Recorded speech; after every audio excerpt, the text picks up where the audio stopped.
অনেক লোক আছে গাঁজা খায়, তাকে জিজ্ঞাসা করলে তুমি গাঁজা খাও কেন, এই গাঁজা কেন খাও?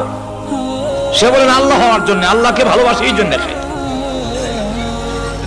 অনেক লোক এমনও পাওয়া যায় যার মাথায় মহিলার মতো লম্বা চুল, দাড়ি আর মুছ এক জায়গায় জমে গেছে, রাস্তা বের করতে গেলে আঙ্গুল দিয়ে গুচায় অনেক সময় পথ বাড়ি করতে হয়। মহিলার মতো শাড়ি পরে, হাতের মধ্যে চুড়ি, তারপরে কানের মধ্যে অলংকার, এই অবস্থায় সে গান গায় হে নবীজি আশেকো বানায়া কোথায় গেলেন লুকাইয়া। তাকে যদি জিজ্ঞাসা করা হয় এই সুরত কেন ধরেছ, সে জবাব দেয় আল্লাহ হওয়ার জন্য। যেরকম কাকে হওয়ার জন্য? আল্লাহকে ভালোবাসি। আর এক লোক একদিন দেখি একবারে ল্যাংটা, কোনো কাপড় নাই, শুধু একটা সালার শট কাঁধে নিয়ে গেছে।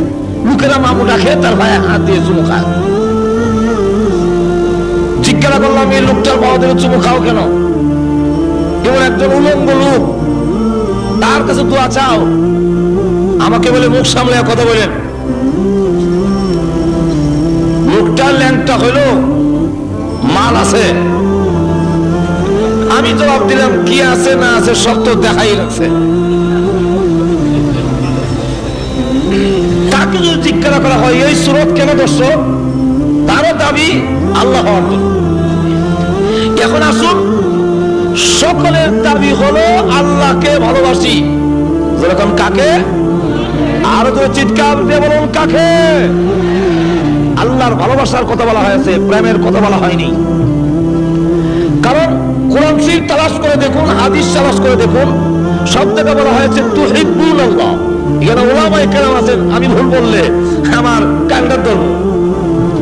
হুব্বুন শব্দের অর্থ প্রেম নয়, ভালোবাসা। এই জন্য আসুন আল্লাহ রাব্বুল আলামিন তার পবিত্র কোরআন শরীফে উল্লেখ করে দিয়েছেন ওয়াল্লাযীনা আমানু আশাদ্দু হুব্বান লিল্লাহ। ঈমানদার যারা, তাদের অন্তরে আল্লাহ রাব্বুল আলামিনের ভালোবাসা সবচেয়ে বেশি। নিজের ছেলে মেয়ে যা কিছু আছে সবগুলো আল্লাহর ভালোবাসার জন্য, আল্লাহর মহব্বতের জন্য কুরবানি করে যেতে রাজি। ইব্রাহিম আলাইহিস সালাতু ওয়াস সালামের দিকে লক্ষ্য করে দেখুন, আল্লাহ প্রথমত পরীক্ষা নিলেন, ইব্রাহিম আমি তোমাকে পরীক্ষা নিব, তোমার প্রাণের ভালোবাসা মহব্বত বেশি না আমি আল্লাহর জন্য মহব্বত বেশি?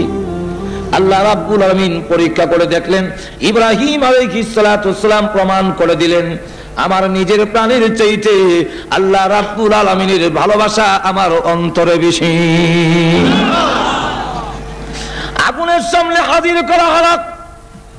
তাফসীরের কিতাব উল্লেখ করে দিয়েছে চতুর্দিকে 30 হাত উঁচা ওয়াল দেওয়া হয়েছে, 2 মাস পর্যন্ত লাকড়ি জমানো হয়েছে, তারপরে আগুন ধরে দেওয়া হয়েছে।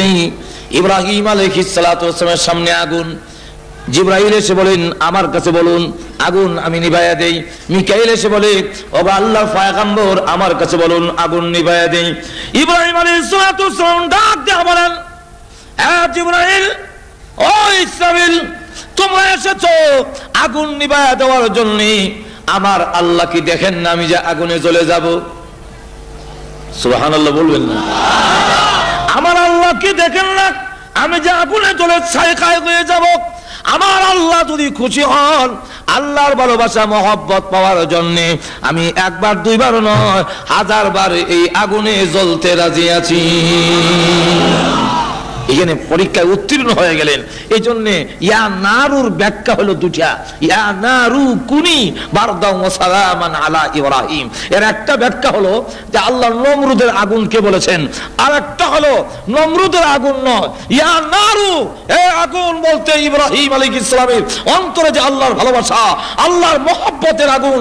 আল্লাহ ডাক দিয়ে বলেন, হে ইব্রাহিম এই আগুন নিয়ে যদি তুমি নমরুদের আগুনে জাবায়া পড়ন্তরে আছে, এই আল্লাহর ভালোবাসা আগুনের হাওয়ার জাহান্নামের আগুনের হাওয়ার চাইতে বেশি।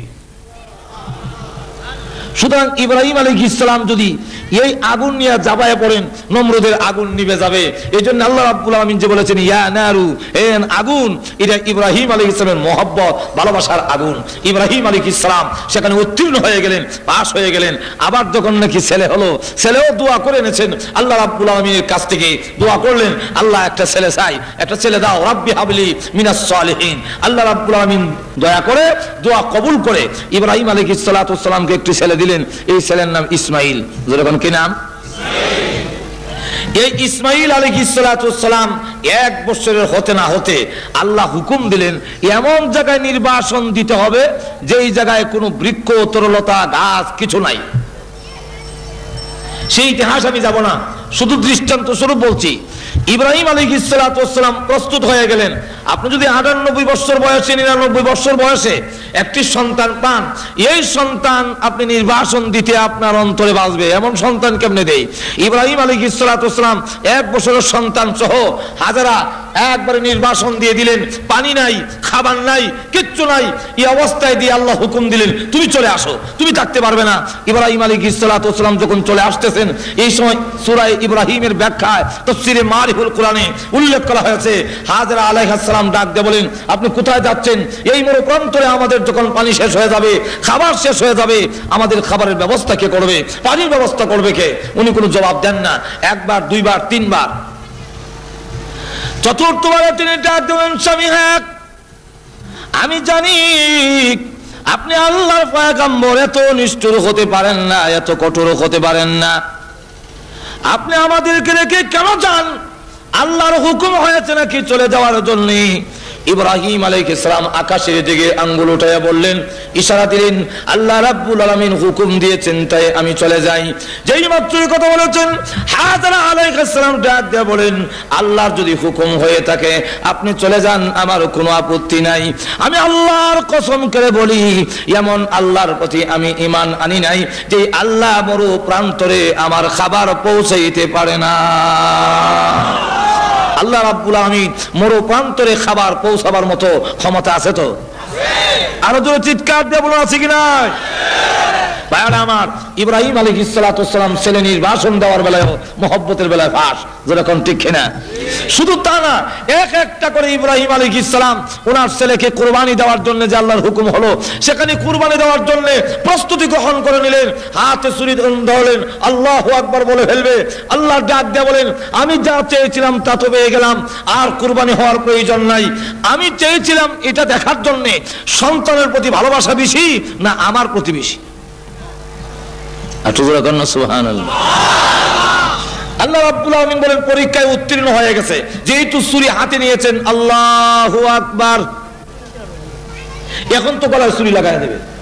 আল্লাহ ডাক দিয়ে বলেন হ্যাঁ জিবরাইল, জান্নাতের ভেতর থেকে দুম্বার একটা লোহার টুকরা নিয়ে যাও।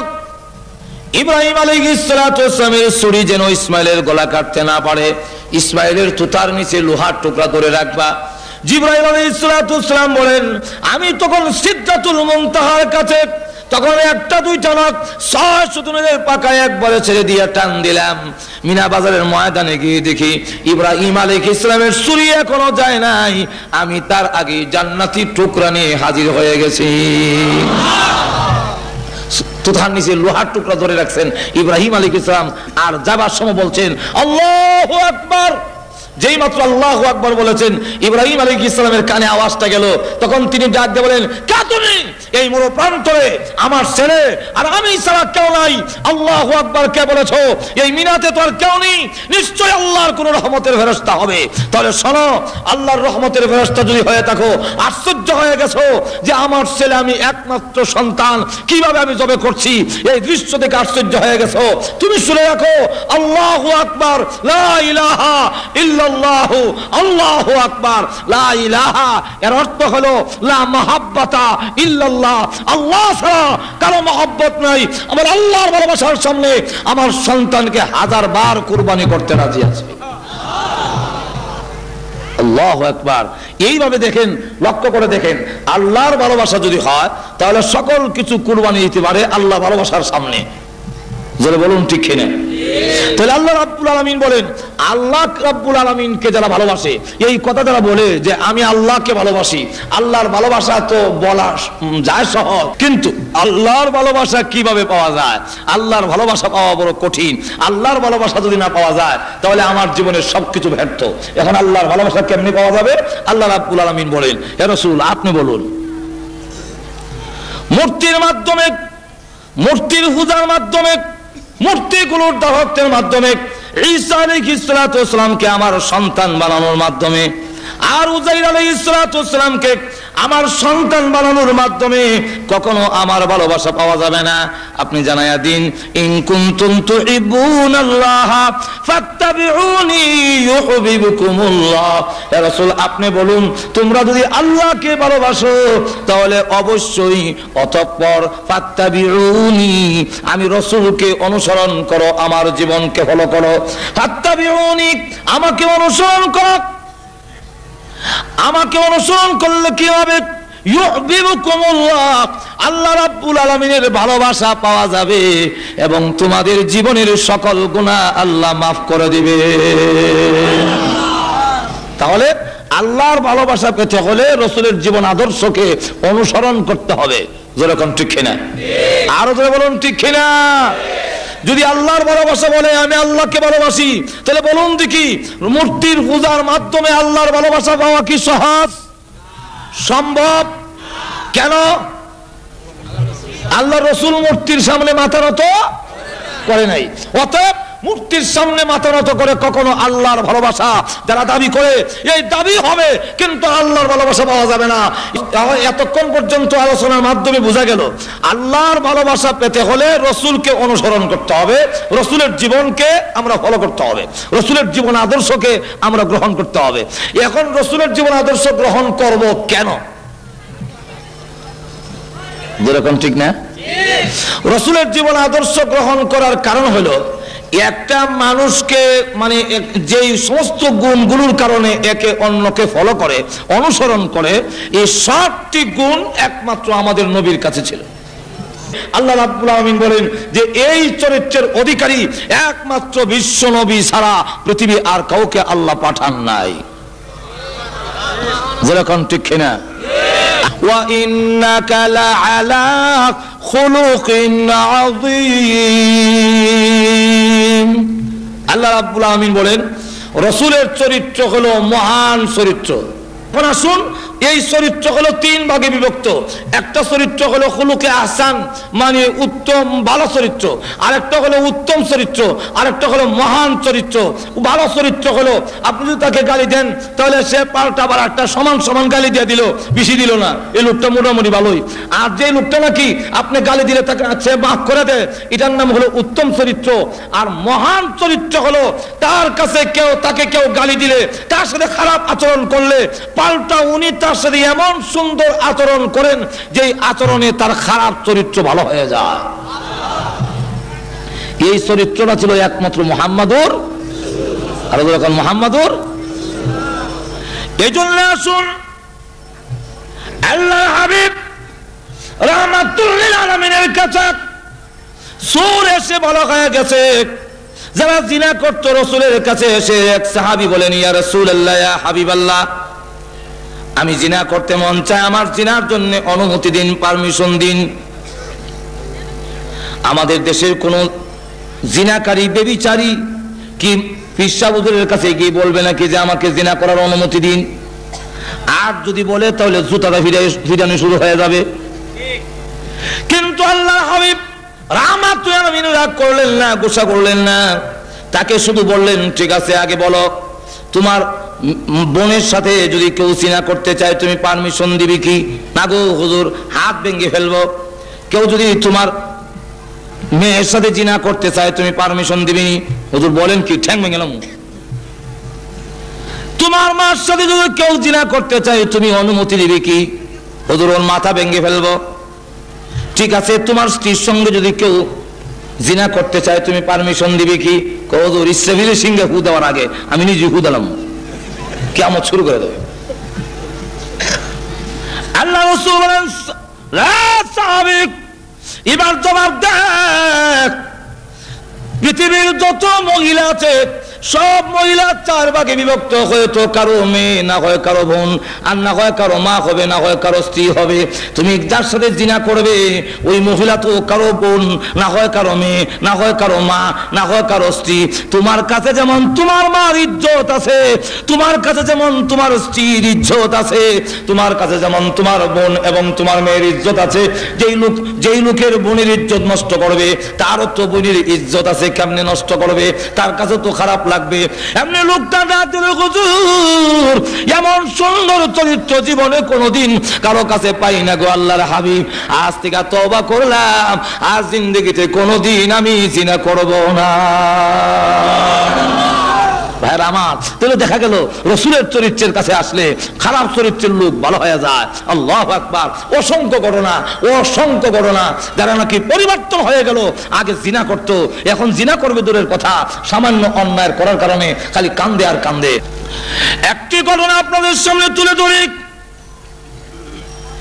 যে লোকগুলো জিনার মধ্যে লিপ্ত ছিল, জিনা ব্যভিচারের মধ্যে 24 ঘন্টা লিপ্ত ছিল, আল্লাহর হাবিবের চরিত্রের তাজ পায়া এমন অবস্থা হয়ে গেল, এমন অবস্থার পরিবর্তন ঘটল।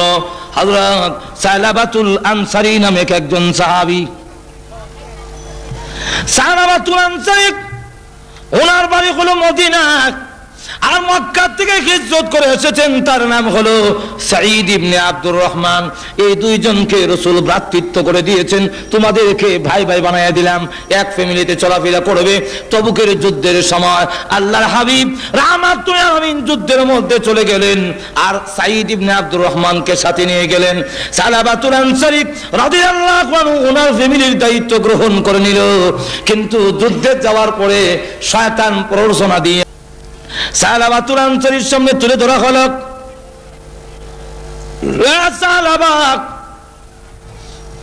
সাঈদ ইবনে আব্দুর রহমানের স্ত্রী বড় সুন্দরী, স্বামী বাড়িতে নাই, বিরাট বড় সুবর্ণ সুযোগ।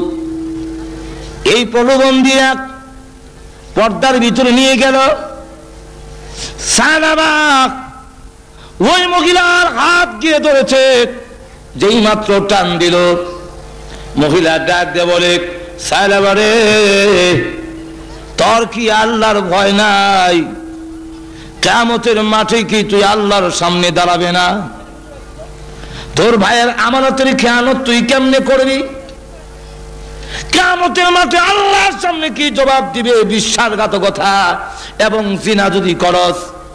এতটুকু বলার পরে সালাবাতুল আনসারীর অন্তরে জাহান্নামের আগুনের ভয় এসে গেল। হাত ছেড়ে দিয়ে দৌড়ে পাহাড়ের কাছে গিয়ে বৃক্ষের নিচে সিজদা দিয়ে কাঁদলে, প্রভু অন্যায় করেছি, অপরাধ করেছি, মেহেরবানি করে তুমি মাফ করে দাও। এদিকে সাঈদ ইবনে আব্দুর রহমান যুদ্ধের ময়দান থেকে ফিরে আসলেন বাড়িতে, এসে দেখে সালাবাতুল আনসারী বাড়িতে নাই। তখন তিনি গেলেন, জিজ্ঞাসা করলেন, আমার ভাই সালাবা কোথায়? ওনার স্ত্রী বলেন, পূর্ব দিকে চলে গেছে।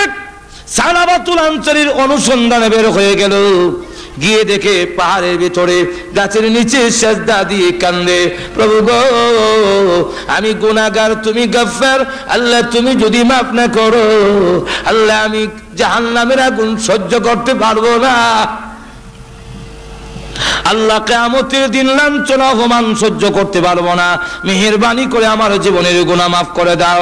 এমনি সাঈদ ডাকতে বলে, সালাবা আর মাথা উঠাক, আল্লাহর দরবারে তওবা করো। কোন গুনাহ করে থাকলে আল্লাহ রাব্বুল আলামিনের নাম গফুরুর রহিম, আল্লাহ রাব্বুল আলামিন তোমাকে maaf করে দিতে পারেন।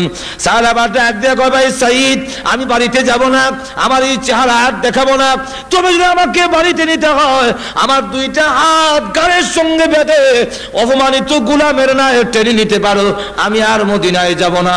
বাধ্য হইয়া সাঈদ রাদিয়াল্লাহু আনহু সাহাবার দুইটা হাত গাড়ির সঙ্গে এইভাবে বানলেন। বেঁধে যখন মরা লাশের মতো, যখন নাকি মরা লাশের মতো টানে, তারই মেয়ে খামসানা রাদিয়াল্লাহু আনহা দৌড়ে এসে রশি ধরে টানে আর কয়, বুড়া তো হয়েছো, বয়স তো কম হয় নাই, চরিত্র বুঝে এখনো বদলায় নাই। সুবহানাল্লাহ বলবেন না? আব্বা চরিত্র এখনো বদলায় না, আরেকজনের স্ত্রীর হাতে তুমি কেমনে ধরলে? যে লোক নাকি আরেকজনের স্ত্রীর হাতে ধরে, এই লোককে এইভাবে অপমানিত গোলামের মতো টেনে নিতে হয়। বাড়ির কাছে যাওয়ার পরে ডাক দিল, সাইদ আমাকে বাড়িতে নেওয়ার আগে চলো আবু বকর সিদ্দিকের দরবারে যাব, আবু বকরকে জিজ্ঞাসা করব আমার মতো গুনাহগার যদি তওবা করে আল্লাহ রাব্বুল আলামিন মাফ দিবনি, আল্লাহ আমাকে মাফ দিবেন কিনা। আবু বকর সিদ্দিক রাদিয়াল্লাহু আনহুর কাছে গিয়ে দাঁড়িয়ে বলতে লাগলেন, আবু বকর অন্যায় করেছি নফসের ধোঁকায়, শয়তানের ধোঁকায়, আমি যদি তওবা করি আল্লাহ রাব্বুল আলামিন আমাকে মাফ দিবেন কিনা। আবু বকর সিদ্দিক বলেন, মাফ দেওয়া না দেওয়া এটা আমার ব্যাপার নয়, আল্লাহ রাব্বুল আলামিনের ব্যাপার, আল্লাহ মাফ দিবেন কিনা আমি জানি না, তুমি আমার বাড়ি থেকে বের হয়ে যাও। রাস্তায় গিয়ে ডাক দিয়ে বলে, আরে সাঈদ, আবু বকর আমাকে বিদায় করতে পারে, আমি কিন্তু নৈরাশ হই না, আমাকে নিয়ে চলো ওমরের দরবারে, ওমরকে জিজ্ঞাসা করবো আমার মতো নাফরমান যদি তওবা করে আল্লাহ রাব্বুল আলামিন মাফ দিবেন কিনা। হযরত ওমর রাদিয়াল্লাহু আনহু আরো গরম, ওনার কাছে গিয়ে যখন বললেন, আবু বকর সিদ্দিক ওমর রাদিয়াল্লাহু আনহু বলেন, মাফ দিবেন কি দিবেন না আমি জানি না, তুমি আমার দরবার থেকে বের হয়ে যাও। তখন ওনার রাস্তায় বের হয়ে গিয়ে বলে, সাইদ আমাকে ওমর বিদায় করে দিতে পারে, আমি আল্লাহর রহমত থেকে নারাজ হব না, আমাকে নিয়ে চলো আলীর দরবারে, আলীকে জিজ্ঞাসা করবো আমার মতো গুনাহগারকে মাফ দিবে কিনা। আলী রাদিয়াল্লাহু আনহু শোনার পরে তিনিও বললেন, মাফ দেওয়া না দেওয়া আল্লাহর ব্যাপার, আমি জানি না, আপনি আমার বাড়ি থেকে বের হয়ে যান। রাস্তায় গিয়ে ডাক দিয়ে বলে, আরে সাঈদ আমার ইচ্ছা ছিল রাহমাতুল লিল আলামিন যেন আমার আলোচনা আমার কথাটা না শুনে, তাহলে লজ্জা হবে। আবু বকরের কাছে গেলাম, বের করে দিয়েছে, ওমরের কাছে গিয়েছি তিনিও বের করে দিলেন, আলীর কাছে গিয়েছি আলী বের করে দিলেন, এবার বাধ্য হয়ে চলো রাহমাতুল লিল আলামিন দয়াল নবীর কাছে। আমার মনে হয় রাহমাতুল লিল আলামিন তার গুনাহগার উম্মতকে বিদায় করবে না, চলো রসুলের দরবারে যাই। রসুলের সামনে দাঁড়ায়া বলেন, ইয়া রাসূলুল্লাহ ইয়া হাবিবাল্লাহ, ওগো আল্লাহর হাবিব, আমার মতো গুনাহগার আল্লাহ রাব্বুল আলামিন মাফ দিবেন কিনা, মাফের কোনো ব্যবস্থা আছে কিনা। রাসূলুল্লাহ বলেন, সাহাবা মাফ দেওয়া না দেওয়া আল্লাহর কাজ, আমি জানি না তোকে মাফ দিবেন কিনা, কিন্তু আমার রাগ হলো বিশ্বাসঘাতকতা কেন করলে, আমার ওই সাহাবীর স্ত্রীর সঙ্গে বিশ্বাসঘাতকতা কেন করেছো, তোমার মতো সাহাবী আমার বাড়ি থেকে বের হয়ে যাও। রাস্তায় গিয়ে ডাক দিয়ে বলে, হে সাঈদ আমি এতক্ষণ পর্যন্ত ভাবছিলাম আমার মনে হয় মাফের ব্যবস্থা হবে, আল্লাহর রাসূল যখন আমাকে বের করে দিলেন তাহলে মনে হয় আকাশের নিচে জমিনের উপরে আমার চাইতে বড় নাফরমান আর কেউ নাই, আমাকে বের করে দিয়েছেন রাহমাতুল লিল আলামিন, তাই রশ্মিটা ছেড়ে দে, আমি আর মদিনার লোককে আমার চেহারা দেখাবো না। সাঈদ তখন রশ্মি ছেড়ে দিল, তার মেয়ে রশ্মি ছেড়ে দিয়ে ডাক দিয়ে বলে, হে আব্বা ঘুরে ঘুরে দেখেছে আবু বকর তোমার প্রতি নারাজ, ওমর তোমার প্রতি নারাজ, আলী তোমার প্রতি নারাজ, এমনকি রাহমাতুল লিল আলামিন পর্যন্ত তোমার প্রতি নারাজ। আমি আল্লাহর কসম খেলে বলি, যতক্ষণ পর্যন্ত আল্লাহর নবী এবং সাহাবায়ে কেরাম খুশি না হবে আর জীবনে কোনোদিন তোমাকে আব্বা বলে স্বীকার করব না। তখন সাহাবা আকাশের দিকে চোখ উঠায় গেল, প্রভু দুনিয়াতে গেছি, কোনদিন দুষ্টামি করলে বিচার যায় আব্বার কাছে, ভাইরা বাড়িতে ঢুকতে দেয় না, আব্বাও বাড়িতে ঢুকতে দেয় না, সকলের কাছে ব্যর্থ হয়ে গেলে মা তার সন্তানকে বিদায় করে পারে না।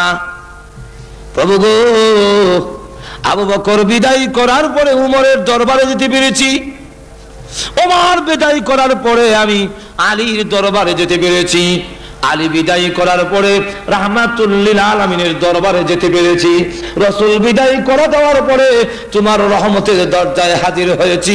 বলো না, তুমিও যদি তোমার গুনাহগার গোলামকে বিদায় করে দাও তাহলে তোমার এই বান্দা কার দুয়ারে গিয়ে আশ্রয় নিবে?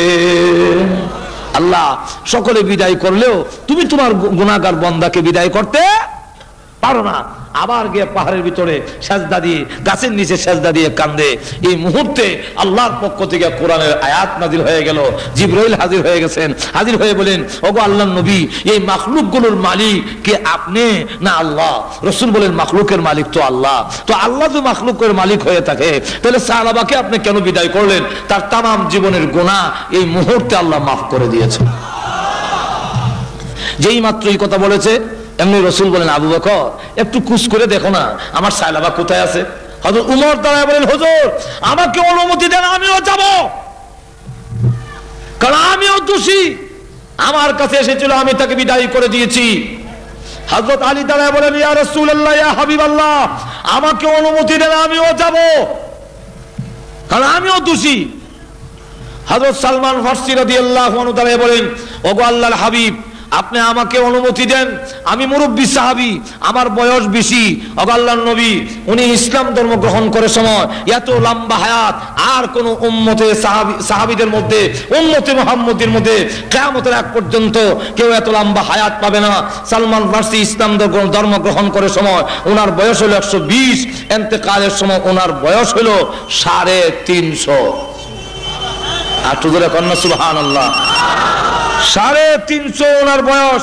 এই 350 বছর বয়সে আল্লাহু আকবার, হযরত সালমান ফারসি রাদিয়াল্লাহু আনহু বলতেছেন যে আমাকে অনুমতি দেন, আমিও যাব। এই 4 জন সাহাবী যখন নাকি হাজির হয়ে গেলেন, খুঁজতে খুঁজতে যখন ওই পাহাড়ের কাছে গেলেন, গিয়ে দেখে লোকেরা খেত কামারে কাজ করে। জিজ্ঞাসা করে, ভাইরা আমার, সায়লাবা নামে কোন লোক কি তোমাদের এই এলাকায় কোনোদিন দেখেছো? তখন লোকেরা বলে, সায়লাবাতুল আনসারী নামে কোন লোক চিনি না, তবে তোমাদের লোকটার পরিচয় বলো। ওনারা বললেন, জাহান্নামের আগুনের ভয়ে কান্দে, কিয়ামতের মাঠের ভয়ে কান্দে, এমন কোন লোকের কোন সন্ধান কি তোমাদের নজরে পড়েছে? তখন তারা বলল, লোকটা দেখি নাই, কিন্তু আমরা ঘুমায় গেলে ওই পাহাড়ের ভিতরে গুনগুন সুরে একটা লোক কাঁদতে থাকে, তার কান্নার আওয়াজে আমাদের ঘুম ভেঙে যায়, আমরা ঘুমাতে পারি না, আমাদের মনে হয় তোমাদের লোকটা সেই লোকটাই হবে। আবু বকর সিদ্দিক রাদিয়াল্লাহু আনহু বলেন, ওমর চল যাই, গিয়ে দেখি। তখন গভীর রাত্রে গিয়ে দেখে সাজদা দিয়া কান্দে, প্রভু গোনাহ করেছি, অন্যায় করেছি আল্লাহ, তবুও তো তুমি আমাকে সৃষ্টি করেছো, তোমার রহমতের দরজা থেকে যদি তাড়ায়া দাও, বলো না তোমার এই গুনাহগার বান্দা কার কাছে যাবে, কোথায় যাবে? এই অবস্থায় কাঁদতেছেন। আবু বকর সিদ্দিক রাদিয়াল্লাহু আনহু ডাক দিয়ে বলেন, ওরে সায়লাবা মাথা উঠা।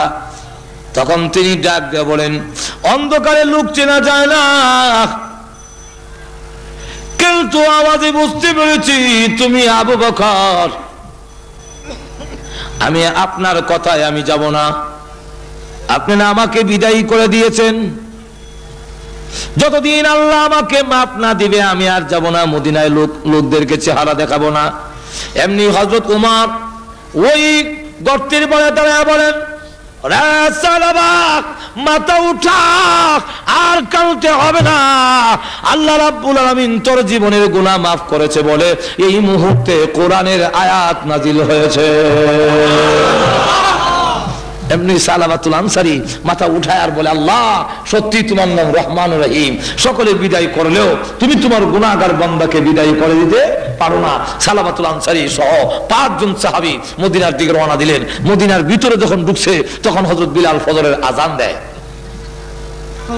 মসজিদের ভিতরে ঢুকলেন, নামাজ আরম্ভ হয়ে গেছে। রাসূল নামাজের মধ্যে আরম্ভ করলেন, আলহাকুমুত তাকাসুর। যেই মাত্র আল হাকুমুত তাকাসুর বললেন, এমনি শোনা যায় বিকট চিৎকারের আওয়াজ। নামাজের মধ্যে সাহাবীরা কেঁপে উঠেছেন, এত বিশ্রী আওয়াজ কার?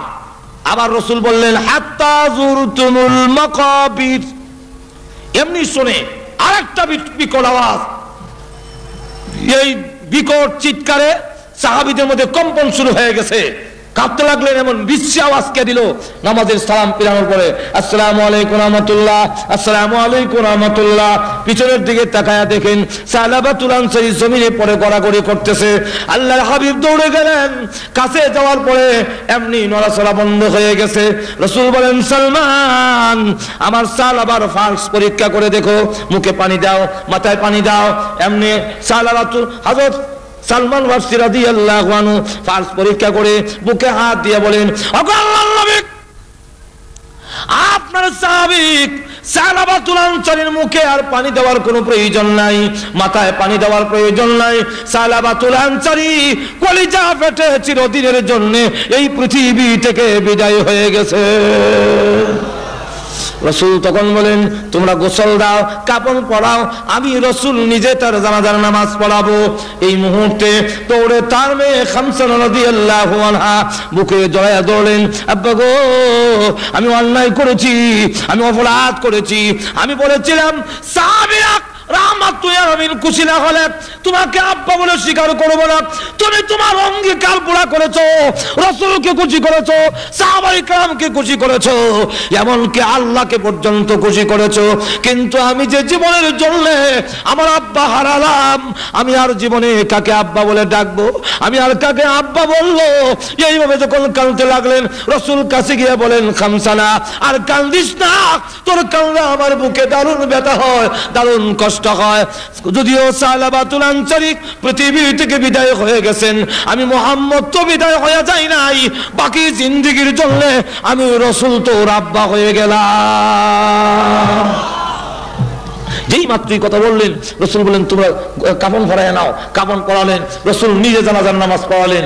লাশ সামনের দিকে যায়, রাসূল লাশের সাথে সাথে কবরস্থানের দিকে যাচ্ছেন, কিন্তু উকি দিয়ে হাঁটেন, পা গুলো উকি দিয়ে কালো আঙ্গুল ভর দিয়ে দিয়ে সামনের দিকে যাচ্ছেন। খলিফাতুল মুসলিমিন ওমর তিনি ডাক দিয়ে বলেন, ইয়া রাসূলুল্লাহ, ইয়া হাবিবাল্লাহ, আপনার পাটা জমিনে ফালান না কেন? আঙ্গুলে ভর দিয়ে হাঁটলে এত তো আপনার কষ্ট হয়, আপনি পুরা পা জমিনে ফালান না কেন? রাসূল বলেন, এ ওমর, জানো না আমার সাহাবার তওবা আল্লাহর দরবারে এমন ভাবে কবুল হয়েছে, আল্লাহ খুশি হইয়া তার জানাজার আশেপাশে এবং এই এলাকার ভিতরে এত রহমতের ফেরেশতা নাযিল করেছে, আমি পুরা পাউটা জমিনে লাগাবো, এতটুকু জায়গা এই এলাকার ভিতরে খালি না। ভাইরা আমার, এই হলো সাহাবায়ে কেরামের অবস্থার পরিবর্তন। এই পরিবর্তনটা করেছে রাসূলের উত্তম চরিত্রে, মহান চরিত্রে। যখন কে চরিত্রে? সুতরাং বিশ্বের মানুষেরা, তোমরা যদি ইহকালে এবং পরকালে মুক্তি পেতে চাও, তাহলে মুহাম্মদুর রাসূলুল্লাহর আদর্শকে অনুসরণ করো, রাসূলের জীবনীকে তোমরা অনুসরণ করো। রাসূলের জীবনীতে রয়েছে তোমাদের জন্য উত্তম নমুনা, কারণ রাসূলের জিন্দেগিতে কোনো মিথ্যা কথা, আরো যখন মিথ্যা কথা।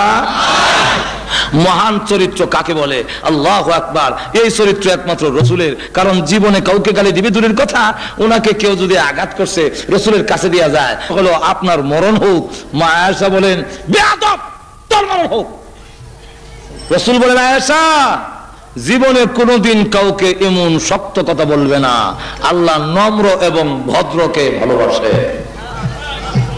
যেরকম ঠিক না, ঠিক না, আর যেরকম ঠিক না। আমাদের দেশে যে একে অন্যের কুরুচি, অশ্লীল, একজনের আপনি আমার বিভক্ত হতে পারে। আল্লাহ রাসূলের চরিত্র হলো একজন তার প্রতিদ্বন্দ্বী যিনি, তার মোকাবেলা যিনি আছেন, তার প্রতিপক্ষ যিনি, সেই দুশমনকে রাসূল কোনোদিন গালি দেননি, রাসূল কোনোদিন অশ্লীল কথা বলেননি। সুতরাং যদি আজকে আমাদের সর্বক্ষেত্রে রাসূলকে অনুসরণ করা যায়, তাহলে দেখা যাবে আমাদের মধ্যে যে একে অন্যের কাটা ছড়ি, একে অন্যের সাথে যে আচরণ, এরা থাকবে না, গোটা সমাজের মধ্যে শান্তি প্রতিষ্ঠিত হবে। যেরকম ঠিক না, ঠিক না? ভাইরা আমার, হুজুর সাল্লাল্লাহু আলাইহি ওয়াসাল্লামের কাছে এক লোক টাকা পাবে, বলবো না অসুবিধা হচ্ছে নাকি? টাকা পাবে, রাসূল তার কাছ থেকে কর্জ আনছিলেন, ঋণ আনছিলেন। মনে করেন দেওয়া হবে, আজকে যেমন শুক্রবার গেল, আগামী সোমবারে দেওয়া হবে। সে রবিবারে কি রাসূলের গলার মধ্যে একটা চাদর পেঁচানো, চাদরের এক মাথা ধরে পিছন থেকে এমন জোরে টান দিল, রাসূলের গলার ফাঁসি লেগে গেছে। ফাঁসি লাগছে বলে তো চেহারার রং পরিবর্তন হয়ে গেছে, আর চোখগুলো চোখের মধ্যে রক্ত জমে গেছে। রাসূল পিছনের দিকে তাকায় দেখলেন হাওলাদার, ওহো তুমি আসছো, আচ্ছা ঠিক আছে। খলিফাতুল মুসলিমিন উমর রাগে গুসায় সহ্য করতে না পারে, বেয়াদব কোথাকার, রাসূলের সামনে রাসূলের পারমিশন ছাড়া আমরা কিছু করি না, আর না হয় আমি তোর দেহ থেকে মাথা এখন বিচ্ছিন্ন করে দিতাম। মজা রকম ঠিক না? রাসূলকে গালি দিলে সাহাবীরা ছেড়ে দিব? ছেড়ে দিবে? আল্লাহু আকবার। আবু বকর সিদ্দিকের নামে এক লোক গিয়ে কেস দিছে, আবু বকর সিদ্দিকের নামে কেস।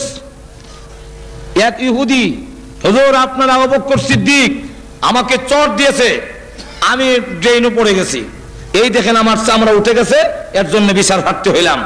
রাসূল বলেন নামটা ভুল করেছো, নামটা মনে হয় আবু বকর নয়, নামটা উমর হবে, কারণ চর দেওয়া উমরের কাম, আবু বকর করে চর দেয় না। ওই ইহুদি ডাক দিয়ে বলে না আমি আবু বকরও চিনি ওমরও চিনি, আজকের চরটা আবু বকরই দিয়েছে। রাসূল বলেন আবু বকর যদি দিয়ে থাকে আর তুমি ইসলামিক কোডে বিচার দিয়েছো, ইসলামিক কোডে মুসলিম অমুসলিম এর মধ্যে কোনো তফাৎ নাই। নোটিশ গেল, আবু বকর তোমার নামে কেস হয়েছে। আবু বকর সিদ্দিক বলেন আসসালামু আলাইকা ইয়া রাসূলুল্লাহ, ওই ইহুদিটাকে একটা চর দেওয়ানোর পারমিশন আমাকে দিন। রাসূল বলেন আমি তো আগের চরটা বিশ্বাস করি নাই, কিন্তু এখনের কথায় বোঝা যায় আগের চরটা তুমি যে দিছো এত কোনো সন্দেহ নাই। নজর এখন ঠিক না? যেই মাত্র এই কথা বলেছে এমনি আবু বকর বলেন জি হুজুর আগের তো আমি দিছিলাম। তো তুমি তো জীবনে কোনোদিন গালি দাও না, কাউকে আঘাত করো না, আজকে তুমি কেন চর দিলে? আবু বকর সিদ্দিক বলেন ইয়া রাসূলুল্লাহ ইয়া হাবিবাল্লাহ, ওই যে যাকাত দেওয়ানোর আয়াত নাযিল হয়েছে, কর্জা দেওয়ানো ইউকরিদুল্লাহ কারদান হাসানা, আল্লাহ যে বলছেন আমাকে কর্জে হাসানা দাও, ঋণ দাও, আল্লাহ যে বলছেন আমারে দান করো, এইগুলো আয়াত নাযিল হওয়ার পরে এই ইহুদিটা আরেকটা ইহুদির কাছে আমাকে শোনায়া বলে, জোরে জোরে বলে এতদিন জানতাম মুহাম্মদ আব্দুল্লাহর বেটা, মুহাম্মদ হলো দরিদ্র ফকির, আর এখন থেকে যে আয়াত নাযিল হচ্ছে এতে বোঝা যায় মুহাম্মদের আল্লাহ ফকির, আমরা হইলাম ধনী। জোরে কন্যা নাউযুবিল্লাহ। আবু বকর সিদ্দিক বলেন ইয়া রাসূলুল্লাহ ইয়া হাবিবাল্লাহ, আমার সামনে আমার আল্লাহকে ফকির বলে গালি দিবে, আমার সামনে আমার নবীজিকে ফকির বলে গালি দিবে, আর আমি সহ্য করব? তা ঈমানের রক্ত না হতে পারে না। সত্যিকারের উম্মত যদি হয়ে থাকে, রাসূলের বিরুদ্ধে কোনো কথা যদি হয়, ইসলামের বিরুদ্ধে যদি কোনো কথা হয়, আর রক্ত দেওয়ার জন্য রাজপথে যদি দাপায়া পড়ে, সে সত্যিকারের আশিক রাসূল। যেরকম ঠিক না? ঠিক না? আরো যেরকম ঠিক না? কোথাও কোনো হাউজি বাম্পার এক্সিবিশন, কোন জুয়া এবং অন্যায় মদের আড্ডাখানা যদি বসে আর আপনি যদি নীরব ভূমিকা পালন করেন, সেখানে আশিক রাসূল হতে পারেন না। যেরকম ঠিক না? ঠিক না? অন্যায়ের প্রতিবাদে যারা গর্জে উঠে যে আল্লাহ রসুলকে আমি ভালোবাসি, সুতরাং আল্লাহ রসুল এইগুলো পছন্দ করেন নাই, আমি পছন্দ করি না। যেরকম ঠিক না? হ্যাঁ আমার লক্ষ্য করে দেখুন, আবু বকর সিদ্দিক কয় আমার কাফেররা বহু গালি দিছে, আমার কলিজার টুকরা আদরের সন্তান হযরত আয়েশার উপরে ওরা জিনার তহমত উঠাইয়া দিয়েছে, কিন্তু আমি সহ্য করেছি, গালি দেইনি বরদাস্ত, কিন্তু রসুলকে দিলে যেরকম ঠিক না? কোথায় নাকি গালি দিছে আল্লাহ এবং তোর রসুলকে? হ্যাঁ ইহুদি, আচ্ছা আমার না ওই গালি দিলে, কিন্তু আল্লাহর মধ্যে তো কোনো ইখতিলাফ নাই, আল্লাহ তো তোমরাও। যেরকম ঠিক না? ইহুদিরা কি আল্লাহ মানে না? আর তুই যখন মানে না, তো ইহুদি তুমি তো আল্লাহ মানো, আল্লাহকে ফকির বললে কেন? এমনি সেই ইহুদি লোকটা দ্বারা কয় ওগো আল্লাহর নবী আমি জীবনে আল্লাহকে গালি দিই না, আল্লাহকে গালি দিব আমি কি পাগল নাকি? রাসূল বলেন আবু বকর তুমি বলতেছো গালি দিয়েছে, সে বলে গালি দেয় নাই। এখন এই যে ইখতিলাফ লাগলো, এখন তো কোর্টে কেস হয়ে গেছে। আবু বকর সিদ্দিক বলেন হুজুর আমার নাম যে শেহদা সিদ্দিক উপাধি, যার অর্থ হলো চিরন্তন সত্যবাদী, এটা আল্লাহর পক্ষ থেকে তো আমার লাগানো হয়েছে। আপনি তো জানেন আমি মিথ্যা বলি না। রাসূল বলেন খুব জানি, খুব জানি তুমি মিথ্যা বলো না, কিন্তু কোর্ট তো এই সিদ্দিক দিয়ে চলে না, কোর্ট তো নীতিমালা আছে। মাজর কোন ঠিক না? কোর্টের ইসলামী কোর্টের বিধান হলো আল বাইয়িনাতু আলাল মুদ্দাই ওয়াল ইয়ামিনু আলা মান আনকার। ইসলামী কোর্টের নীতিমালা হলো যে যে নাকি বাদী হবে তার পক্ষে দুইজন সাক্ষী উপস্থাপন করতে হবে, বিবাদীর উপর দুইজন সাক্ষী লাগবে। তোমার আর যদি সাক্ষী না থাকে, বিবাদী বলবো আল্লাহর কসম আমি করি নাই, কেস ডিসমিস, এখন তুমি সাক্ষী উপস্থাপন করো। কয় হুজুর আমার সাক্ষী নাই, কিন্তু ঘটনা সত্য। ঘটনা সত্য লিখিব, সাক্ষী নাহলে তো ঘটনা তোরা মানতে হবে না। তখন কয় হুজুর সাক্ষী নাই, এখন যদি আপনি আমাকে আমি আল্লাহ এবং তার রাসূলের ভালোবাসার প্রমাণ দেখাইছি, এখন যদি এতে আমার ফাঁসির কাস্টে ঝুলতে হয় 1000 আমি রাজি আছি।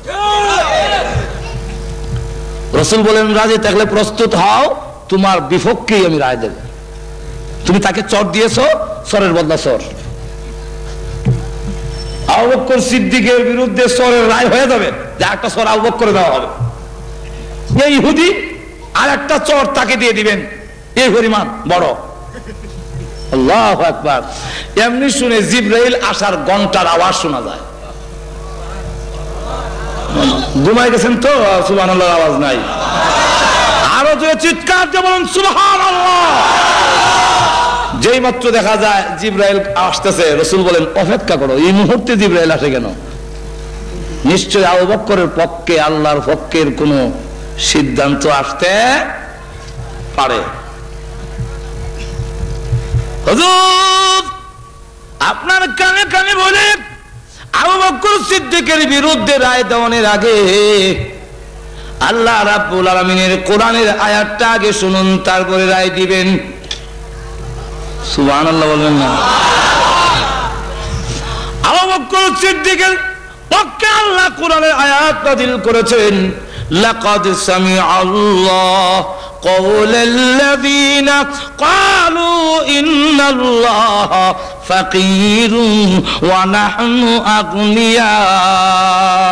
হে নবী, আবু বকর সিদ্দিকের দুনিয়ার কোন সাক্ষী না থাকলেও আমি স্বয়ং আল্লাহ আবু বকরের পক্ষে সাক্ষী হয়ে গেলাম। এই ইহুদি যে আল্লাহকে ফকির বলে গালি দিয়েছেন, আল্লাহ বলেন লাকাদ, লাম তাকিদ, এটা আরবিতে আবার গ্রামার আছে। লাম তাকিদ অর্থাৎ নিশ্চয়তাবোধক শব্দ আল্লাহ ব্যবহার করেন একবার, এরপরে আবার বলেন কাদ তাকিদ, এরপরে লাকাদ সামি আল্লাহ, দুইবার আল্লাহ নিশ্চয় নিশ্চয় আল্লাহ শ্রবণ করেছেন তাদের কথা। কাদের কথা? যারা বলছেন আল্লাযীনা ক্বালু ইন্নাল্লাহা ফাকীরুন, নিশ্চয়ই আল্লাহ ফকির, ওয়া নাহনু আগনিয়া, আমরা হইলাম ধনী। এই কথা যে বলছেন আল্লাহ কুদ্দুতি কান দিয়া শুনছেন। এখন আপনি কেমনে রায় দিবেন, এটা আপনার ব্যাপার। রাসূল বলেন কিরে ইহুদি, আগে দিন না করছিলে, আমাদের আল্লাহ কয় গালি দিছ। আমি কি আর জানি আমার নামে যেমন আয়াত নাযিল হইব। চিন্তা করেন কি পরিমাণ বাটপার। এখন চিন্তা ব্যাপারটা হলো সাহাবায়ে কেরাম তাদের ভালোবাসা আর মহব্বত এমন যে নিজের প্রাণ দিতে পারে রাসূলের ইজ্জত নষ্ট হতে দিতে, আরো যখন দিতে সব কিছু দিতে পারি, কিন্তু রাসূলকে ছাড়তে পারি। আল্লাহু আকবার। সাহাবায়ে কেরাম মা ছাড়তে রাজি, বাবা ছাড়তে রাজি, আত্মীয় স্বজন ছাড়তে রাজি, কিন্তু নবীজি ছাড়তে রাজি না। যুদ্ধের হিজরতের সময় মক্কা থেকে মদিনায় যায় এক সাহাবী, ওনার নাম আবু সালমা। উনি সন্তান আসছিল এবং সে গোষ্ঠীর লোকেরা সন্তান আটকাই দিছে, আর শ্বশুর গোষ্ঠীর লোকেরা ওনার বউ নিয়ে গেছে। উনি দাঁড়ায় কয়, হে কাফেরেরা, তোমরা মনে করছো আমার বউ নিয়ে গেলে, আমার সন্তান নিয়ে গেলে আমি মদিনায় হিজরত করব না, ধন সম্পদ যা আছে সব মদিনায় রেখে আসছি। আর এখনের কথা হলো, শোনো, এখন কথা হলো যে আমার সন্তান আটকাই দিয়েছো, আমার স্ত্রী আটকাই দিয়েছো। তোমরা জানো না আল্লাহর রাসূলকে যে আমরা কত ভালোবাসি। আল্লাহু আকবার, আল্লাহু আকবার। আল্লাহর রাসূলকে যে কত ভালোবাসি এটা তোমরা তো জানো না। আমার নিজের প্রাণের চাইতেও আল্লাহর রাসূলকে আরো কোটি গুণ, আরো যেরকম কোটি গুণ। আমি রাসূলকে আগে অনুসরণ করব কেন? রাসূলের জীবন আদর্শ আমার অনুসরণ করুন, এবং এটা করলে আমি কেন করব, কেন করতাম, এটার বিস্তারিত আলোচনা আগে বলছি, সময় নাই। এক নম্বরটা হলো রাসূলের চরিত্রটা হলো মহান চরিত্র, যার চরিত্রের মধ্যে কোনো কলঙ্কের দাগ নাই, মিথ্যা নাই, ধোঁকা নাই, বাটপারি নাই, এবং যার কাছে আসলে একটা লোক এমন হয় যে জীবনের জন্য ভালো হয়ে যায়, তাম পৃথিবীর মধ্যে সবচাইতে শ্রেষ্ঠ মানুষ হিসাবে ঘোষণা হয়ে যায়। যেরকম ঠিক না? তাহলে এক নম্বর, আর বিস্তারিত বলতে গেলে তো অনেক লম্বা সময় লাগবে। এক নম্বর হলো ওয়া ইন্নাকা লাআলা খুলুকিন আযীম। আল্লাহ রাব্বুল আলামিন হলেন আমার রাসূলের সার্টিফিকেট আমি দিলাম। পৃথিবীর কোন নেতা, কোন মহান ব্যক্তিত্ব যারা বড় বড় লোক আছে, এরা কারো আল্লাহর পক্ষের সার্টিফিকেট নাই, কিন্তু রাসূলের পক্ষে আল্লাহ রাব্বুল আলামিন সার্টিফিকেট দেন। আমার রাসূল হলো মহান চরিত্রের অধিকারী। যেই ঘটনাটা বলতেছে সেটা আমি দেখো এলাই, মনে আছে তো আপনাদের? সেটা বলি, ওই যে উমর বললো যে রসুল যদি না থাকতো সব দিয়ে দাঁত ফেলা দিলাম বলে, যেরকম, ঠিক না? তো রসুল বলেন না ওমর, তার দেওয়ার তারিখ হলো সোমবার, একদিন আগে এসে এলে অসুবিধা কি? তুমি তাকে যে দমক দিছো এই জন্যে তুমি তাকে টাকাটা তো দিবাই, বাইতুল মালে আমার ইয়েতে কুষাগারে যদি মাল থাকে, ফান্ডের টাকা থাকে, তাকে দিয়ে দাও। আর তুমি যে পাওনাদারকে ধমক দিলা এই জন্য আরো 200 দিরহাম জরিমানা দিও। লোকটা সাথে করে নিয়ে গেল, বলতেছে যে এই নাও তোমার পাওনা টাকা, আর এই নাও রসুল যে বলছেন আরো 200 টাকা, আমি জরিমানা দিলাম, পাওনাদাররা কেন ধমক দিলাম? লোকটা টাকা নেওয়ার জন্য আসি নাই, আমার দেওয়ানের তারিখ হয় নাই, আমি তো সব টাকা নেওয়ার জন্য আইছি না। কেন আসছো? তাওরাত কিতাবের মধ্যে বিশ্বনবী রাহমাতুল লিল আলামিনের যত গুণগান উল্লেখ করা হয়েছে এক একটা করে পরীক্ষা করে দেখেছি। শেষটা ছিল বিশ্বনবী যিনি হবে 300, বিশ্বনবী যিনি হবে 300 খারাপ আচরণ কেউ করলে উনি পাল্টা তার সাথে ভালো আচরণ করবেন। আর এই বালা আচরণ করবে কখন? এমনি সব বালা মানুষ শৈল গুতা দিয়া রাগ তুলায় সারলে যদি ঠিক থাকতে পারে তাহলে বালা মানুষ, যেরকম, ঠিক না? আর নাহলে তো এইখানে যারা আছেন সব ভালো মানুষ, সব ভালো মানুষ, সবতে হাসি, কিন্তু আমি খারাপ আচরণ করে দেখি তখন দেখা যাইব, যেরকম, ঠিক কিনা? একজন জিজ্ঞাসা করে, ভাই বাবা তোমার বাড়ি কোথায়? আমার বাড়ি তো অমুক গ্রাম। যে গ্রামের নাম কইছে এই গ্রামের লোক অধিকাংশ লোক উগ্র মেজাজি, খারাপ, লাইটল বেশি, আর কি জঙ্গলি কিসিমের মানুষ। তার আচরণে, এই ছেলের আচরণে সে একটু লেখাপড়া শিক্ষা বা একটু শহর বন্দরে থেকে ভালো দল থেকে একটু ভালো আর কি, কথা বুঝছেন না? তো কয় বলে আমার বাড়ি চমুক গ্রামে। তোমার আচরণে তো বোঝা যায় না। না বাবা, আমার বিশ্বাস হয় না এই গ্রামে তোমার বাড়ি। কোন আশা, আমার বাড়ি এই গ্রামে, বলবে না, আমার বিশ্বাস হয় না। এই গ্রামের লোকের আচরণ এরকম হওয়ার কথা না। একবার, দুইবার, তিনবারের সময় না চাচা আমার বাড়ি এই গ্রামে। তো আবার যখন না আমার বিশ্বাস হয় না, পক্কর শর্ত দাঁড়াতে তুমি বিশ্বাস না হইলে তখন বিশ্বাস হয়েছে, অক্ষণ বিশ্বাস হয়েছে, যেরকম, ঠিক না? এখন বোঝা গেল তো রাগ না তুলালে তো বোঝা যায় না। আল্লাহ রসুল সাল্লাল্লাহু আলাইহি ওয়াসাল্লাম তখন বলতেছেন, ওই ইহুদি বলতেছে রসুলের রাগ না তুলালে তো বুঝবো না, আমার খারাপ আচরণ না করলে তো ভালো হবো কেমনে? এই জন্য আমি পিছনের চাদর ধইরা এমনি জোরে টান দিলাম, দিয়া বললাম টাকা আনবার সমান দিবার সময় বুঝি মনে থাকে না। এই কথা বলার পরে আমার ফাউন হইলো 2টা চোর, যেরকম, ঠিক না? ঠিক না?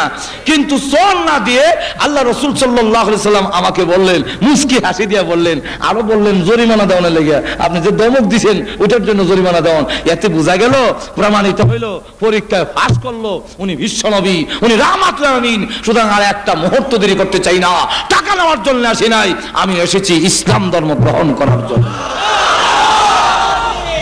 তাই আমি কালিমা পড়ে মুসলমান হয়ে গেলাম। এই হলো রসুলের আখলাক। যদি আরো বলতে যাই আরো বহু ঘটনা আছে, যদি বলতে যাই শেষ হবে না। তো এক গেল, এক রাখলাম, এক। 2 নম্বর হইলো একটা লোককে অনুসরণ করে তার জন্য মোটামুটি 4টা গুণ থাকে। যেরকম, কয়টা? কোন লোক যদি সুন্দর হয় তো তার পিছিয়ে পিছিয়ে মানুষ ঘুরে। গাজীপুর মনে এরকম নাই, সুন্দরের পাগল মনে নাই। সুন্দর মহিলার জন্য বেদের মেয়ে জুস নাই আমার, বেদের মেয়ে আমি তুই গান জানিও না, দেখছিও না, শুনি না, কিন্তু মাঝে মাঝে শুনি। একদিন এক ছেলে দেখি এমন প্রিয় ছিল, ছোট্ট একটা বাচ্চা দেখি এরকম করে, কি করে বেদের মেয়ে জুস নাই আমায় পাগল করে আছে। এই বেদের মেয়ে জুস নাই আমার পাগল করে আছে, বেদের মেয়ে সুন্দর দিকে পাগল হয়েছে।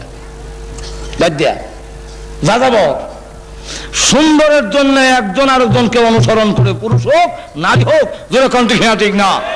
সুন্দরের জন্য তার কাছে সবকিছু ছেড়ে দিয়া, ও বিশ্বের মানুষেরা, সুন্দরের কারণে যদি কাউকে অনুসরণ করতে হয় তাহলে একমাত্র ব্যক্তি হলো মুহাম্মদুর রাসূলুল্লাহ সাল্লাল্লাহু আলাইহি ওয়াসাল্লাম।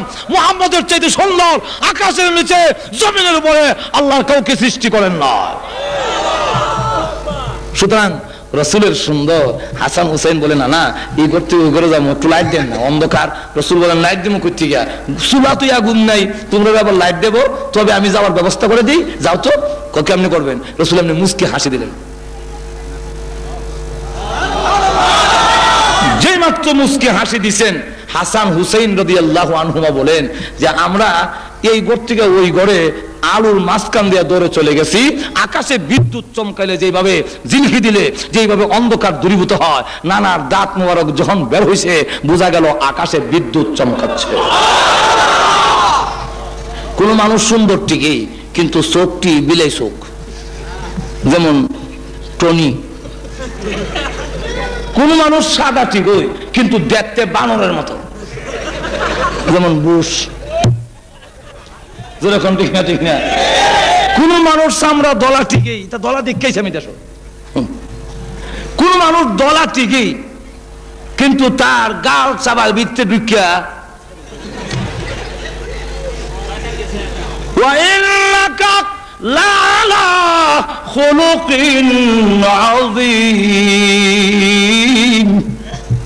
আল্লাহ রাব্বুল আমিন বলেন রাসূলের যে মহান চরিত্র, তাফসীর ইবনে কাসির মধ্যে উল্লেখ করেছে চরিত্র সুন্দর বলতে শুধু চরিত্র না, রাসূল মাথা থেকে পা পর্যন্ত এমন কোন জিনিস ছিল না যে আল্লাহর নবীর দোষ ধরার মতো আছে।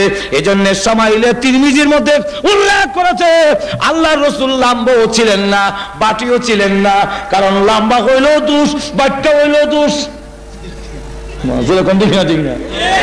কিন্তু খলিফাতুল মুসলিমিন ওমর ছিলেন সাহাবীদের মধ্যে সবচেয়ে লম্বা। রাসূল যখন ওমরের সাথে থাকতেন, ওমর যখন রাসূলের পাশে গিয়ে দাঁড়াতেন, তখন লোকেরা তাকায়া দেখে ওমরের মাথার উপরে রাহমাতুল লিল আলামিনের মাথা দেখা যায়। কারণ হলো আবার যদি কেউ দুজন আডে আর একজন যদি বাড়িও কোনো মন্ত্রী যদি এমনি আডে, আমরা দেশের কথা কই, আমরা দেশের যে প্রতিমন্ত্রী, ভূমি প্রতিমন্ত্রী, উনি যদি আডে এই নয় বেটা ছুটু না, যেরকম ঠিক না, যেরকম ঠিক না। এখন রসুল যদি আবার উমরের মাথা নিচে থাকে, রসুলের মাথা, তো লোকেরা করবে ওই দেখো মোহাম্মদের মাথা দিয়ে উমরের থেকে নিচে। এই জন্য এটা ছিল মুজিজা, যত লম্বাই আসুক রসুলের সামনে রসুল বড় হয়ে যেত। আবার মাপলে দেখা যায় লম্বা তো করে না, বাচ্চা তো করে না। আল্লাহু আকবার। এখন যদি এগুলো বলতে যায় অনেক লম্বা সময় দরকার, তো এক নম্বর হলো সুন্দরের কারণে যদি অনুসরণ করো, আল্লাহু আকবার। দুইটা সুন্দরের ওয়াজ করলো তুই যথেষ্ট। দাঁত মুবারকের কথা বললাম আর চেহারা মুবারকের কথা। কোন স্ত্রী যদি স্বামীকে সুন্দর বলে, আসল সুন্দর যেরকম ঠিক না। জামাই যদি ফির হয় তো জামাইরে বড় ফির করতে রাজি না। এক লোক ফির, তার স্ত্রী বলতেছে যে আমরা তো ফির ঠিক হই, কিন্তু ওই বাড়ির যে ফির উনি বড় ফির। কেমনি বুঝছো? দেখছি ওপর দিয়ে যায় সময় উড়াল দিয়া যায়, এক দেশ থেকে আরেক দেশে উড়াল দিয়ে চলে যায়। তোর স্বামী বলতেছে না, এই ফির তো আমি ছিলাম।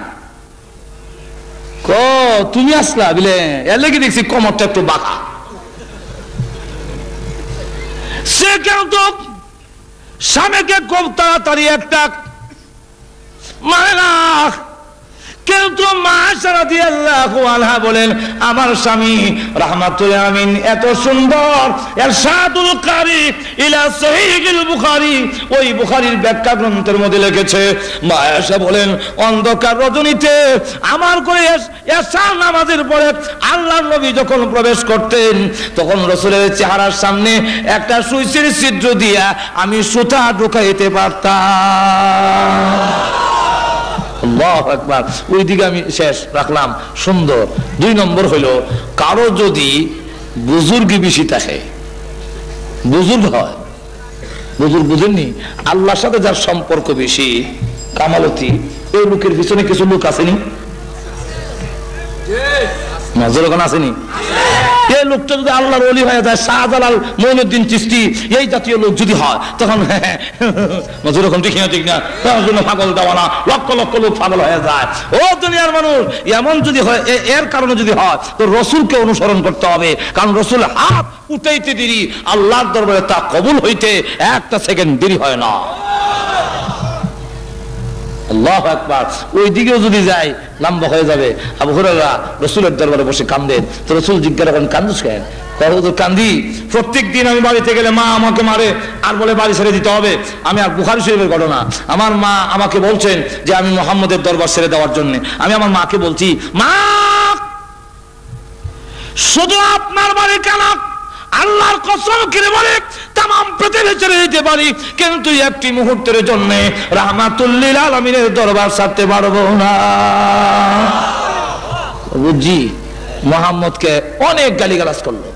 হুজুর এতদিন কান্দি নাই, আজকে কাঁদছি, আমাকে মারো, আমাকে গালি দাও, সহ্য করি। মা ছেলেকে গালি দেয়, সহ্য করা যায়, কিন্তু আমার রসুলকে যে গালি দিল, এখন কি করি? রসুল বলেন, তোমার মা গালি দিলে কি করবো? সহ্য করো। কোন সহ্য করা যায় না। আপনি হুজুর মেহরবানি করে একটু দোয়া করেন, আমার মা যেন মুসলমান হয়ে যায়। রসুল দোয়া করেন, বুখারী শরীফের হাদিস, আল্লাহুম্মা হদি উম্মা আবি হুরায়রা, আল্লাহুম্মা হদি উম্মা আবি হুরায়রা। আয় আল্লাহ, আবু হুরায়রার মাকে হেদায়েত করো। আবু হুরায়রা তো মরছে। আর সাহাবী, এই কই যাস? তোমার মার জন্য দোয়া হয়, আর তুমি দোয়াটা কিভাবে অবমূল্যায়ন করলে? দোল মারলে না, অবমূল্যায়ন নয়। আমি দৌড়ে তাড়াতাড়ি গিয়ে দেখতে চাই, আমি আগে বাড়িতে গেলাম না রাহমাতুল লিল আলামিনের দোয়া আমার আগে বাড়িতে পৌঁছে গেছে। কোনটা আগে গেল একটু দেখতে চাই। আবু হুরায়রা বলেন, দৌড়ে গেলাম বাড়িতে, গিয়া দরজা নক করলাম, যখন নাকি করাইলাম না, এমনি বলেন আবু হুরায়রার মা, লক্ষ্মীমণি, জাদুমণি, কলিজার টুকরা, আদরের সন্তান আবু হুরায়রা, সব একটু দাঁড়া। সুবহানাল্লাহ বলবেন না? আবু হুরায়রা বলেন, প্রতিদিন গেটের সামনে আসলে বলে আগে কম মুহাম্মদের দরবার ছাড়বে কিনা, না ওই গেট খুলবো না। আর আজকে কয়, লক্ষ্মীমণি, জাদুমণি, কলিজার টুকরা, আদরের সন্তান, একটু দাঁড়াও, তোমার জন্য দরজা খুলে দিচ্ছি। আবার শোনা যায় ভিতরে গোসল করছেন, পানির শব্দ শোনা যায়। আবার যখন গোসল করতেছে, ব্যাপারটা কি? তাহলে মানে হ্যাঁ, আমি আমার মার গেটে পৌঁছার আগে আগে রাহমাতুল আলামিনের দোয়া আমার মার জন্য কবুল হয়ে গেছে। ঠিকই দেখে দরজা খুলে দেওয়ার পরে পাকনা চুলগুলো ভেবে পানির পোড়াগুলো ঝরতেছে, আর বলতেছে, আজকে কই গেছলে? যাওয়ার পর থেকে আমার কলিজার এমন একটা জ্বালা যন্ত্রণা শুরু হইলো, এমন জ্বালা যন্ত্রণা, গোসল করলাম, পানি দিলাম, তো জ্বালা যন্ত্রণা শেষ হয় না। আচ্ছা, কলিজা জ্বললে পানি দিলে কামিব? এখন পানি দিলাম, সবকিছু করলাম, কিন্তু আমার কোনো উপকার হলো না। এখন আমার মন খালি বলতেছে, তুই যে নবীর কাছে, মুহাম্মদের কাছে গিয়ে এত ভালো হইলি, এত গালি দিলাম, এত গালি দে, কোনোদিন তো পাল্টা গালি দিস না, কোনো ধমকও দিস না, চোখ রাঙাস না। বলে আমার মন চায় ওই নবীকে যদি একটা নজর দেখতাম। আবু হুরায়রা মুস্কি হাসে আর মনে মনে কয়, এমনে না দোয়া কবুল হইছে। বুঝছেন তো কত তাড়াতাড়ি কবুল হয়? আবু হুরায়রার মা রাহমাতুল আলামিনের সামনে গিয়া চোখের পানি ছেড়ে দিয়া তরতর করে কাঁদতেছে, আর দেখে বলে, আল্লাহর কসম করে বলি, এত সুন্দর চেহারা জীবনে কোনোদিন দেখি নাই, এমন চেহারার লোক কোনোদিন মানুষের ক্ষতি করতে পারে না। আমি মানুষের কাছ থেকে শুনি না, শুধু গালি দিছি, আপনাকে দেখছি না কোনোদিন। আজকে প্রমাণিত হয় আপনি আল্লাহর পয়গাম্বর। আর দেরি করতে চাই না, আমাকে কালিমা পড়ায় দেন, আমি এক্ষুনি মুসলমান হয়ে যাব। তাহলে যার এত সম্পর্ক আল্লাহর সাথে, এত বুজুর্গি, উনাকে অনুসরণ করো। 3 নম্বরটা হইলো আপনার মাল। আমার যদি খুব টাকা থাকে, কোটি কোটি টাকা, তো আমার পিছে দেখবেন 8-10 জন সবসময় থাকে। যেরকম ঠিক না, বড় লোকের পিছনে সবসময় লোক আছে, অভাব নাই। আমি আমার যদি দাওয়াত দেন একজন লোকরে, তো আমার সাথে আয় না, আসে না। আর যার লোকের টাকা কোটি কোটি কোটি হতি, তেমনি ওটা করবি, ওটা করবি, হ্যান করবি, যে চাচা কথা মানে। তাই যদি হয়, রসুলের চাইতে বড় ধনী আল্লাহর জমিনে আর কেউ। রসুল গরিবিটা গ্রহণ করে নিছেন, রাখতেন না তো। কিন্তু রসুলের মতো ধনীদের বাস্তব প্রমাণ হলো আজ পর্যন্ত কত মন্ত্রী মিনিস্টার, আমাদের দেশের প্রাইম মিনিস্টার, প্রেসিডেন্ট, বিশ্বের বড় বড় প্রেসিডেন্টরা হজ করতে যায়, 100 উট কুরবানি দিয়েছেন বলে আমি কারো ইতিহাস জানি না। আপনাদের জানা আছে? তদানীন্তন সময়ে রসুল জীবনে একবারই হজ করেছেন। এই হজের নাম প্রথম হজ, এই হজের নামই বিদায় হজ। কথা বুঝছেন? বিদায় হজের নামে সকলে চিনে বেশি, কিন্তু আসলে এটাই জীবনের রসুলের প্রথম হজ। আর জিন্দিগিতে হজ করেননি। রসুল যেদিন হজ করেছেন ওই সময় আল্লাহর রাস্তায় তিনি 100 উট কুরবানি করেছেন। এবং যিনি মাটিতে হাত দিলে স্বর্ণ হয়ে যায়। তুমি আবার গরিব কেমনে? গরিব তো না। আল্লাহু আকবার। ঘটনা যদি বলতে যাই, সালমান ফার্সি যে লোকের গোলাম ছিলেন, এই লোকে বলছে তোমাকে মুক্তি দিতে পারি 3টা শর্ত। বলে কি শর্ত? বলে 1 নম্বর শর্ত হলো তুমি আমার বাগানের মধ্যে 100টা খেজুর গাছ লাগাতে হবে, আর 100টা খেজুর গাছ এক সমানে বড় হবে, আর একসাথে খেজুর ধরতে হবে। এটা কি সম্ভব? এটা তো বাস্তবে সম্ভব না। এটা যদি করতে পারো, অর্থ না দেওয়া। 2 নম্বর হলো কয়েক কেজি, মনে করেন অন্তত 3.5 কেজি ওজনের একটা স্বর্ণের চাকা যদি দিতে পারো, তোমাকে মুক্তি দেওয়া হবে। এটা কি দেওয়া সম্ভব গোলামের? একজন সাধারণ রুজি রোজগার যে করে আপনার বাড়ির চাকর, সে কি 3.5 কেজি ওজনের স্বর্ণ দেওয়া সম্ভব? সম্ভব না। রসুলের কাছে গিয়ে বললেন, রসুলের কাছে বলার পরে বলেন ঠিক আছে তোমার মালিকরে বলো আমি তা করে দেব। রসুল নিজ হাতে ওই সালমান ফার্সি রাদিয়াল্লাহু আনহুর মালিকের বাগানে 100টা খেজুর গাছ লাগালেন, আর এই খেজুর গাছ একসাথে বড় হতে লাগলো, একসাথে ফল ধরলো, একসাথে খেজুর ধরছে, একসাথে পাকছে। এই খেজুরের বাগানে এখনো খেজুর আছে। কথা বুঝছেন? এখনো এটার খেজুরের দাম হলো সৌদি আরবে এই খেজুর কিনতে গেলে বাংলাদেশের 1500 টাকা কেজি পড়ে। আমি আনছিলাম কিছু খেজুর। এই খেজুর গাছগুলো এখনো আছে, খেজুর গাছ। এখন দেখা যাক যে অবস্থাটা হলো, এরপরে এক রসুলের দরবারে একটা ডিম পরিমাণ আল্লাহু আকবার, একটা ডিমের সমান স্বর্ণ হাদিয়া আসছে। রসুল বলেন সালমান নাও এই ডিম নিয়ে যাও, তোমার মালিককে গিয়ে বলো স্বর্ণ দিলাম। কবজোর উনি চাইছেন 3.5 কেজি, আর আমি যে একটা ডিম, এটা তো মনে হয় না মানে 1 ফুয়া হইল, মানবে না। নাও না, আল্লাহ বরকত দিতে পারে, ওজন দিয়ে দেখো না, যদি না হয় তো দেওয়া হবে। রসুলের হাতের বরকতে এমন হয়ে গেল যে একটা ডিম পরিমাণ যখন স্বর্ণ ওজন দেওয়া হয়েছে, দেখা যায় 3.5 কেজির চাইতে বেশি। রসুলের হাতের বরকত লাগলে ওই দিকে আমি যাব না। তো গেল 3 নম্বর। এই 3 নম্বর, তারপরে 4 নম্বরটা হলো ইহসান, অনুগ্রহ। যদি কারোর প্রতি কারো অনুগ্রহ থাকে, আমি যদি কাউকে 100 টাকা কথা মানতে বাধ্য থাকে, ঠিক না? আমাকে ভোট দিবা না তো কাকে দিবা? রাস্তাঘাটটা খেলা করছে। গাজীপুর থেকে কি ঢাকার দিকে রাস্তাটা তোমরা ভালো করে বাস ধরে যেতে পারতা?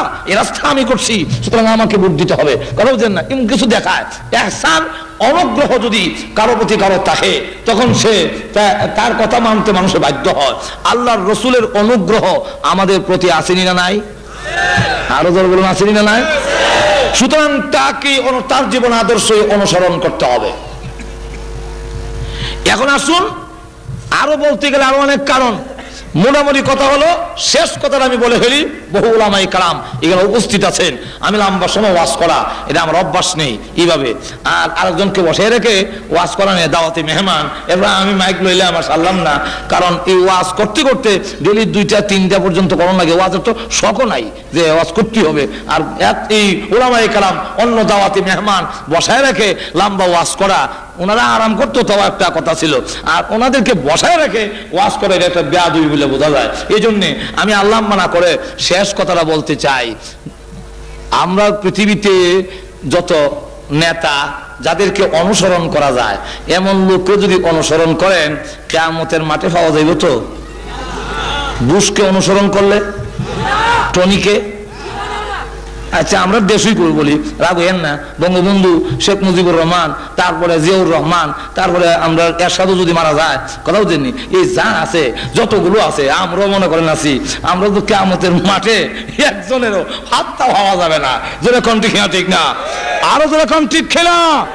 কিন্তু কিয়ামতের কঠিন ময়দানে সমস্ত নবীরা জান্নাতের দিকে চলে গেছেন, আল্লাহর ওয়াদা। আপনার মাসুম, হিসাব কিতাব নাই, আপনার কোনো হিসাব নাই, জান আপনার গুনাহ নাই, আমরা ব্যস্ত যান, সব ব্যস্ত গেছে। গিয়া দেখে জান্নাতের গেট লাগানো, হ্যাঁ জান্নাতের প্রহরীরা দরজা খুলে দাও, জান্নাতের ভিতরে প্রবেশ করব। কে আপনি পরিচয় দিন, আমি হলাম আদম নবী।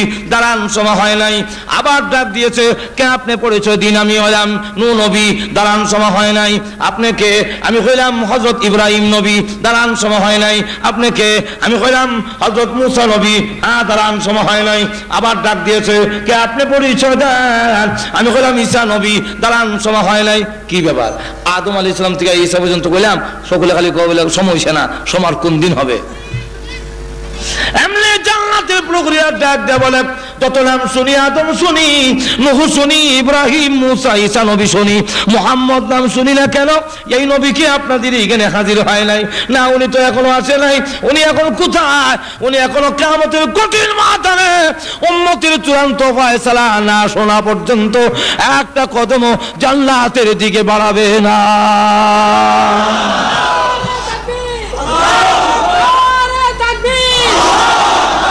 দেখা যাবে তখন জান্নাতের প্রহরীরা বলবে, সেই নবী না আসা পর্যন্ত আমরাও জান্নাতের গেট খুলনের ওয়ার্ডার নাই। কিয়ামতের মাঠে আমাদের নবী উম্মতকে রেখে জান্নাতে যাবে না। সুতরাং এমন নবীকে অনুসরণ করার, তার জীবন আদর্শকে ফলো করার দরকার আছে না নাই? আরো জোরে বলুন, যাকে দুনিয়াতেও অনুসরণ করলে লাভ, পরকালেও। আরো জোরে বলেন, রাসূলের কথা মানলে দুনিয়াতেও লাভ। লাভ কি? রাসূলের জীবন আদর্শকে অনুসরণ করলে, আমি আগে বলছি বিস্তারিত সময় নাই, রাসূলের দাড়ি রাখলে আপনার শারীরিক লাভ, আপনি যদি মিসওয়াক করেন শারীরিক লাভ, আপনি রাসূল বলছেন গাঞ্জা খাও না, গাঞ্জা যদি না খান আপনার লাভ, মদ খাও না আপনার লাভ, রাসূল যা বলছেন এইগুলা যদি করেন, আপনি যদি পাঞ্জাবি গাদেন, মাথায় টুপি দেন, এতে আপনার শারীরিক লাভ। নামাজ যদি পড়েন তাহলে আপনার শারীরিক লাভও আছে। যেরকম ঠিক না, ঠিক না? এই জন্য আসুন আমি আপনাদের কাছে শেষ এই আলোচনা রেখে যে আমরা রাসূলকে ইহকাল এবং পরকালে পাবো, আল্লাহ আমাদের সকলকে তৌফিক দেন। এবং আজকে এই যে আমার জাতি ভাই, কথা বলছেন না, এটা আবার একটা মিতালি আছে, প্রত্যেক জিনিস একটা মিতালি আছে। কবুতরে একটা দুস্তি আছে, যেরকম আছে নাই, কাওয়া কাওয়া মিল্লা এক দুস্তি আছে, যেরকম আছে না? তো হাফেজে মিল্লা এক দুস্তি আসেনি, যেরকম ঠিক না? হাফেজ আব্দুল কাদের সাহেব, আল্লাহ ওনাকে তৌফিক দিয়েছেন, আল্লাহ